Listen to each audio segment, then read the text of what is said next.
Hello good evening everyone. आज फिर से हम लोग कुछ अच्छी चीज़ों की बात करेंगे। आज का हमारा टॉपिक है पार्ट्स ऑफ इंग्लिश ग्रामर। जैसे हमारी स्पीच के पार्ट्स होते हैं 8 पार्ट्स, नाउन से लेकर इंटरजेक्शन तक, उसी तरह से इंग्लिश ग्रामर के भी पार्ट्स हैं और इन्हीं पार्ट्स के विषय में हम आज बात करेंगे। आइए एक एक कर समझते हैं। Our first part is orthography. Mind its pronunciation. Orthography. ORTHOGRAPHY. Orthography. The second is etymology. Etymology. ETYMOLOGY. Etymology. Pronunciation ध्यान से, etymology. Okay, etymology. Etymology. बहुत ही खूबसूरत प्रोनाउंसिएशन है इसका। Another. Next is syntax. SYNTAX. Syntax. And the fourth part of English grammar is punctuation. Mind its pronunciation. Punctuation. Punctuation. हड़बड़ी में नहीं बोलेंगे, punctuation. Situation. उसी तरह से बोलना है, punctuation. Situation नहीं, punctuation नहीं। आप समझ चुके होंगे। Punctuation. Very good. And the last part is prosody. Prosody. PROSODY. Prosody. अब हम एक एक कर इन सारे पार्ट्स की बात करेंगे। Our first part is orthography. आप साथ साथ नोट्स बनाते जाएं। मैं कोशिश करूंगा कि ग्रामर की सारी चीज़ें इन डिटेल पढ़ा सकूं। हम लोग इन डिटेल बात करेंगे। आइए फर्स्ट पार्ट की बात करते हैं। Our first part is orthography. अगर आपसे कोई पूछ दे कि ऑर्थोग्राफी शब्द का पार्ट ऑफ स्पीच क्या है, तो आप क्या बताएंगे? ऑर्थोग्राफी शब्द का part of speech noun, pronoun, adjective है या वर्ब है या एडवर्ब है, क्या है आखिर? तो ऑर्थोग्राफी शब्द एक नाउन है। क्यों नाउन है? कि ऑर्थोग्राफी एक नाम है। ऑर्थोग्राफी इंग्लिश ग्रामर का एक पार्ट है और उसी पार्ट का नेम है ऑर्थोग्राफी, और नेम को हम नाउन समझते हैं। So it is very simple. Orthography is nothing but a noun. अब ऑर्थोग्राफी वर्ड किन किन वर्ड्स से मिलकर बने हैं ये देखेंगे। ऑर्थोस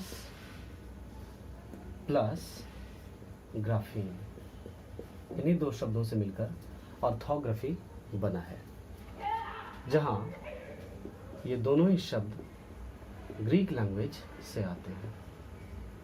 इनका ओरिजिन क्या है? Greek language. अब इसकी मीनिंग देख लें कि ऑर्थोस एंड ग्राफीन की मीनिंग क्या है, ताकि हम डिफाइन कर सकें इसे, इसकी डेफिनेशन हम जान सकें। जहां ऑर्थोस की मीनिंग है स्ट्रेट, स्ट्रेट, स्टैंडर्ड, स्टैंडर्ड, और we can say it correct, correct,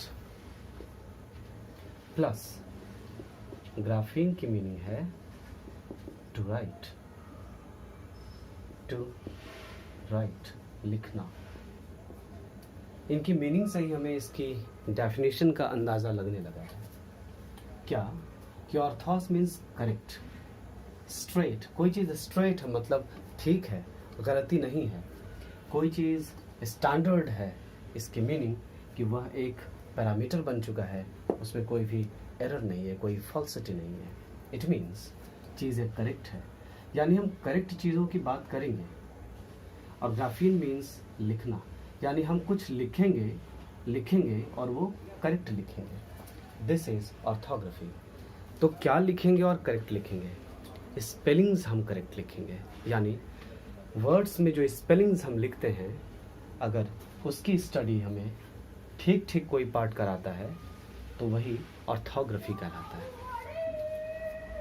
यानी हम यहाँ डेफिनेशन लिख सकते हैं, स्टडी ऑफ,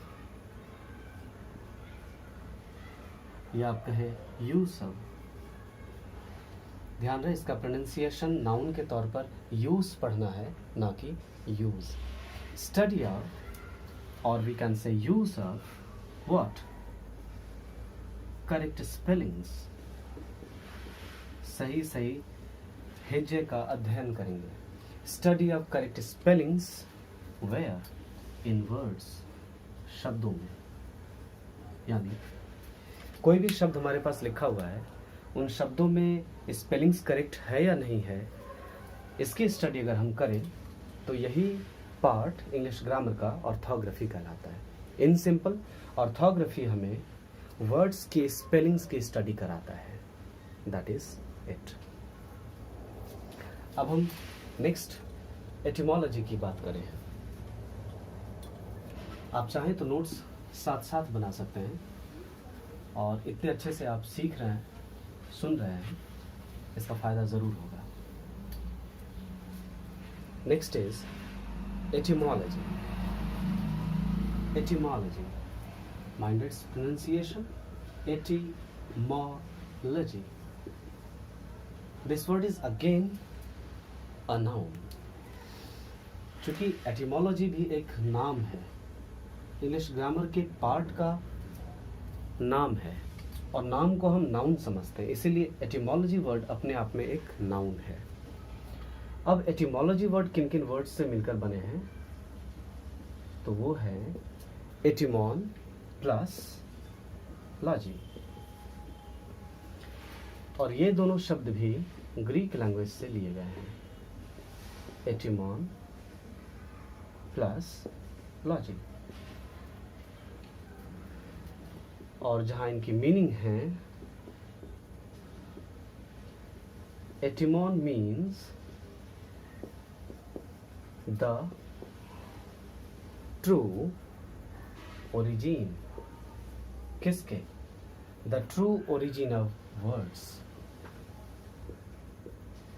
शब्दों के वास्तविक ओरिजिन को हम एटिमॉन कहते हैं। Next, logy is very famous. इसकी मीनिंग सब जानते हैं हम लोग, स्टडी होती है। यानी डेफिनेशन का अंदाजा लगा सकते हैं हम कि स्टडी करें हम, लेकिन शब्दों के ओरिजिन की। यानी इंग्लिश ग्रामर का वैसा पार्ट जो शब्दों की ओरिजिन के बारे में बताए, ओरिजिन के बारे में अध्ययन कराए, स्टडी कराए, उस पार्ट को हम लोग एटिमोलॉजी कहते हैं। आइए हम लोग इसके डेफिनेशन लिखते हैं। डेफिनेशन, व्हाट कैन वी से? Study of the origins, study of the origins and historical development of words. Historical development of words. Study of the origins and historical development of words. इसकी meaning समझिए कि कोई शब्द है हमारे पास, और हम उस शब्द की ओरिजिन जानना चाहते हैं कि पर्टिकुलर वर्ड आखिर कहाँ से बना है, उसका ओरिजिन क्या रहा है, सबसे पहला उसका आखिर शब्द क्या रहा है, और फिर उस ओरिजिन से यानी ओरिजिनल स्टेट से फिर डिवेलप्ड होते हिस्टोरिकली डिवेलप्ड होते आखिर वो शब्द आज किस फॉर्मेट में है, आज किस फॉर्म में है। जैसे हम एक एग्जांपल लें, हार्ट, HEART, हार्ट। हार्ट में हम जानते हैं कि हृदय, लेकिन HEART है तो इसकी उच्चारण शैली कम से कम हर्ट होनी चाहिए थी, लेकिन नहीं है। सुनते भी हम हार्ट अटैक, यानी कि डेफिनेटली कहीं ना कहीं कुछ ना कुछ बात है कि हर्ट को हम हर्ट नहीं कह रहे हैं इस तरह से। हर्ट भी गलत है कहना। यानी अगर इसकी हम ओरिजिन में जाएं, बैक हिस्ट्री में जाएं, तो हमें पता चलेगा कि HEART हार्ट, यह शब्द पहले HART था, और HART को हम नॉर्मली हार्ट ही पढ़ेंगे। प्रोनाउंसिएशन तो वही कैरी हो गई, लेकिन इसकी मीनिंग लेकिन इसकी स्पेलिंग वो मॉडिफाइड हो गई। यानी हमने सिर्फ एक्स्ट्रा ई इंसर्ट कर दिया HART में और बना लिया हमने एक modified version of heart, that is HEART, heart. So pronunciation is the same as the previous one, ठीक पिछले जैसा ही प्रोनाउंसिएशन है हमारे पास, लेकिन स्पेलिंग्स हमारे पास न्यू है। यानी इंग्लिश में रिसीव्ड स्पेलिंग HEART हुई।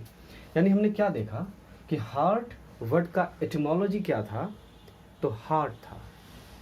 डेवलप्ड होते होते अब हमारे सामने HEART में तब्दील हो चुका है। कहने की मीनिंग कि एटिमोलॉजिकल स्टडी अगर हम किसी वर्ड का करें तो हम उस वर्ड के ओरिजिन के बारे में जानना चाहते हैं, या कहें कि हम उसके हिस्टोरिकल डेवलपमेंट जानना चाहते हैं, मतलब ऐतिहासिक परिवर्तन उसमें कैसा कैसा आया। This is called etymology. अब यहीं अगर बहुत अच्छे से बात करें तो एटिमोलॉजी का एटिमोलॉजी देखिए क्या है, बहुत इंटरेस्टिंग बात है। एटिमोलॉजी शब्द का एटिमोलॉजी क्या, तो एटिमोन एंड लॉजी वर्ड, यानी एटिमोन एंड लॉजी इसकी हिस्ट्री रही है, जहाँ एटिमोन की कुछ मीनिंग है हमारे पास। क्या मीनिंग है? The true origin of words, और लॉजी की मीनिंग स्टडी। यानी एटिमोलॉजी खंड इंग्लिश ग्रामर का हमें शब्दों के ओरिजिन के बारे में अध्ययन कराता है, शब्दों के हिस्टोरिकल डेवलपमेंट के बारे में अध्ययन कराता है। तो इस तरह के पार्ट को हम एटिमोलॉजी कहते हैं। I hope you understood it. Next हम सिंटैक्स की बात करेंगे। SYNTAX, syntax. आपने गौर किया होगा प्रोनाउंसिएशन इसके, syntax. English is a stylistic language, that is why we have to decor our style. Okay, next syntax, SYNTAX. Again the word syntax is also a noun because it is the name of the part of English grammar. NOUN, noun. Okay, I'm so sorry. NOUN, name, noun है। यानी syntax English grammar का एक part है और उस part का नाम है, नाम को नाउन कहते हैं। तो सिंटैक्स वर्ड भी अपने आप में नाउन है। अब सिंटैक्स वर्ड आखिर कैसे कैसे बने हैं, किन किन वर्ड से मिलकर बने हैं। The first word is sin plus the second word is tassein. Mind its spelling TASSEIN, not IEN. Sin plus tacine.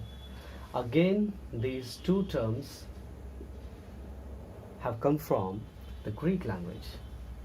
Sin plus tacine. Fantastic. Where the meanings of sin and tacine is. अब meaning जाने, जहाँ sin means together होता है, together, और टैसीन की meaning है arrange करना, arrange करना, टू अरेंज। अंदाज़ा लगने लगा है कि हम चीज़ों को साथ साथ अरेंज करेंगे। यानी अगर हम चीज़ों के अरेंजमेंट के बारे में स्टडी करने लगे तो वो पार्ट सिंटैक्स कहलाएगा। बहुत आसान सा इसका डेफिनेशन है, हम लोग समझ सकते हैं। Study of the arrangement of words. Study of the arrangement of words that can be put together. That can be put together. देखिए डेफिनेशन में भी टुगेदर वर्ड आ गया और अरेंजमेंट वर्ड भी आ गया। यही तरीका है डेफिनेशन को डिराइव करने का, लिखने का। और हम इन चीज़ों को यानी वर्ड्स को कहाँ अरेंज करेंगे? सेंटेंसेस में।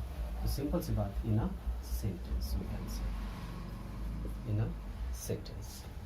Now study of the arrangement of words that can be put together in a sentence। यानी शब्द हमारे पास अब दिए रहेंगे और हम शब्दों को अरेंज करेंगे, और शब्दों को जो अरेंज करें तो ग्रामेटिकली अरेंज करें। तो इसलिए हमारे पास एक अनदर डेफिनेशन आ सकती है, और वो और भी हमें स्टैंडर्ड की समझ देगा। लिखिए, स्टडी ऑफ अरेंजमेंट तो हो, लेकिन कैसा अरेंजमेंट हो? ग्रामेटिकल अरेंजमेंट हो। Study of the grammatical arrangement of words, grammatical arrangement of words, where? In sentences. Simple, fantastic. और फाइनली हम कह सकते हैं बहुत ही स्टैंडर्ड वे में, फाइनेस्ट वे में, systematic orderly arrangement. That's it. लिखिए,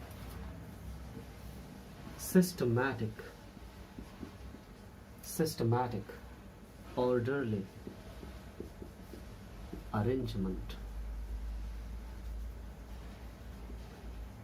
यानी हम बात कर लें, आपको सपोज एक शब्द दिया गया है एम, उसके बाद आई, उसके बाद बॉय, उसके बाद ए। एम आई बॉय ए, हूँ मैं लड़का एक। ठीक है, अरेंजमेंट तो ये भी हुआ, लेकिन ग्रामेटिकल अरेंजमेंट नहीं हुआ। मीन्स सिस्टम के मुताबिक नहीं हुआ। सिस्टम किसे हम कह रहे हैं? ग्रामर को। अगर हम कह रहे हैं systematic orderly arrangement, it means that according to grammar, according to the rules and traditions of grammar, this is called systematic. What system we have? What kind of system we have? We have grammar. Grammar means what? Rules and regulations, traditions, practices. तो हम grammar के rules के मुताबिक चीज़ों को arrange करें, और वो भी ऑर्डरली, क्रम में, एक के बाद एक, ताकि उस अरेंजमेंट से मीनिंग आ सके। तो हम उन चारों वर्ड्स को अरेंज कर सकते हैं, आई एम अ बॉय, या कह सकते हैं एम आई अ बॉय, तो आवाज़ इंटरनेट करेगी, ऊपर जाएगी और क्वेश्चन का इशारा होगा, am I a boy question mark. But normally जब बोलेंगे I am a boy full stop. तो हमने बात की सिंटैक्स की, यानी सिंटैक्स में हम सेंटेंसेस की स्टडी करते, सीधी सी बात। सिंटैक्स में हम सेंटेंसेस में वर्ड्स के अरेंजमेंट की बात करते हैं, यानी इंग्लिश ग्रामर का वैसा पार्ट जो हमें शब्दों को अरेंज करना बताए, उसका अध्ययन कराए। तो शब्दों के अरेंजमेंट को अध्ययन कराने वाले पार्ट को सिंटैक्स कहते हैं। आई होप ये आसान हो चुका है। Next, fourth part is punctuation. इसका भी प्रोनाउंसिएशन बहुत ही खूबसूरत है, पंक्चुएशन।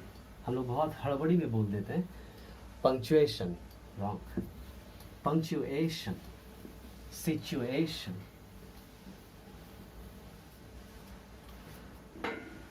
आइए नंबर 4 की बात करें, पंक्चुएशन। पंक्चुएशन वर्ड भी अपने आप में एक नाउन है। क्यों? क्योंकि पंक्चुएशन भी नाम है इंग्लिश ग्रामर के एक पार्ट का, इसीलिए नाम को नाउन कहते हैं। तो यह भी पार्ट नाउन। किस वर्ड से यह वर्ड बना है? यह पंक्टम वर्ड से बना है। The word punctuation is made from the word punctum, which means a point. Punctum की मीनिंग क्या है? पॉइंट। पंक्टम वर्ड किस भाषा से लिया गया है? लैटिन भाषा से। लैटिन से हमारे पास वर्ड पंक्टम आए हैं, जिसकी मीनिंग तो हमने ऊपर भी देख ही ली है, फिर से लिख लें, अ पॉइंट। ओके, पंक्टम लिख सकते थे, नो प्रॉब्लम। अब हम डेफिनेशन की अगर बात करें, इससे बहुत ही इंटरेस्टिंग डेफिनेशन निकल कर आने वाली है। बात तो सिर्फ एक पॉइंट की है, लेकिन पंक्चुएशन में हम सब जानते हैं कितनी चीज़ों की स्टडी करते हैं। यानी पंक्टम मीन्स अ पॉइंट, हमारे पास सिर्फ और सिर्फ एक डॉट है and it hints us to stop at the end of the sentence. यह डॉट हमें बताता है कि सेंटेंस के आखिर में हम रुकें, पॉज लें, और पॉज लेने से चीज़ें खूबसूरत हो जाती हैं। अगर हम लगातार ये शब्दों को बोलते रहें, सेंटेंसेस को बोलते रहें, तो हमें मीनिंग अच्छे से क्लियर नहीं हो पाएगी।